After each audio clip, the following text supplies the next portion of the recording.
কি আনলে এইলৈকে ডিজেল বোলে লিক হৈছে মানুহে আগতে আনছিয়ে মই খবৰ পাই পেলাই লৈ আহিলোঁ অলপ। কিমান মান আনছে? ইমান মানে সেই মোটামুটি 15 লিটাৰমান হ'ব। ভাল লাগছে? ভাল মানে কি আৰু নিজৰ গাড়ীত ব্যৱহাৰ কৰিব পাৰিম হয়নে? আৰু পথাৰত মানে পানী নাই, তাৰপিছত পানী নাই, শুকান শুকান একেবাৰে শুকান পথাৰ, সেইকাৰণে ভাহি উঠছে। ৰাইজৰ সুবিধা আছে ইয়াৰ কাৰণে হয়নে? মানে বিশাল মানুহ আৰু ইন্দ্ৰদেৱতা বৰষুণ দিয়াত কৰি বিশাল মানুহ। বৰষুণ নাই কিন্তু বৰষুণ নাই কিন্তু পেট্ৰলৰ বৰষুণ হৈছে।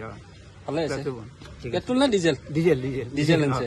পেট্ৰল সেইটো নিদিলে এতিয়া ভগৱানে মুদ দাগি চালে, এতিয়া তোমাৰ বন্ধ কৰিছে, এতিয়া বন্ধ কৰিছে। ভগৱানে মুদ দাগি চালে আৰু দাঙি চালে দেখোন ৰাইজক অফাৰ দিলে আৰু অফাৰ দিলে।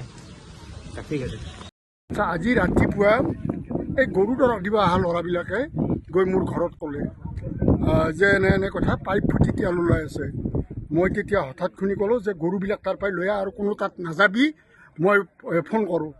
মই এনেতে উচিত ফোন মাৰিলে মই ফোনটো নাপাই আমাৰ ভাইচ প্ৰেচিডেণ্ট নৱ শৰ্মাক মই ফোন কৰি ক'লোঁ, নৱ হাজো থানাত যেনে তেনে তুমি কোৱা যে এনেকৈ পাইপ ফুটি তেল ওলাই আছে এই ফাৰ্মৰ উত্তৰ পশ্চিম দিশত। তাৰপিছত নৱ শৰ্মাই বহুত সময় পোৱা নাই, তাৰে পিছত মোক ফোন কৰি ক'লে যে পালোঁ। অলপ পিছতে অচিয়ে ফোন কৰিলে মোক। অচিয়ে ফোন কৰাত মই চিনাকি দিলোঁ যে মই পুলিচৰ মানুহ, মই ৰিটায়াৰ্ড মই গাঁৱৰ প্ৰেচিডেণ্ট। চিনাকি দিয়াত মানে তেখেতে ক'লে বোলে ঘটনাটো কি? বোলে আমি ক'ব নোৱাৰোঁ, আমাক এই গৰু দৰৱ দিব যোৱা ল'ৰাবিলাকে ক'লে আৰু মই চাব যোৱা নাই এই বুলি তাত ক'লোঁ। এই ৰিচাৰ্চ চেণ্টাৰত ক'লোঁ, ৰিচাৰ্চ চেণ্টাৰত যিবিলাক দায়িত্বত অফিচাৰ আছে তেখেতসকলক ফোন কৰি জনাই দিলোঁ। আহিছে নাই? তেখেতসকলে ফোন কৰিছে, তেখেতসকলে মানুহ পঠোৱা বুলি কৈছে, থানাত বাইক লৈ মানুহ পঠোৱা বুলি কৈছে। ইতিমধ্যে অচিয়ে কৈছে যে মই মানুহ পঠাইছোঁৱেই। গতিকে ইমানখিনিয়ে আৰু। কি তেল এইটো?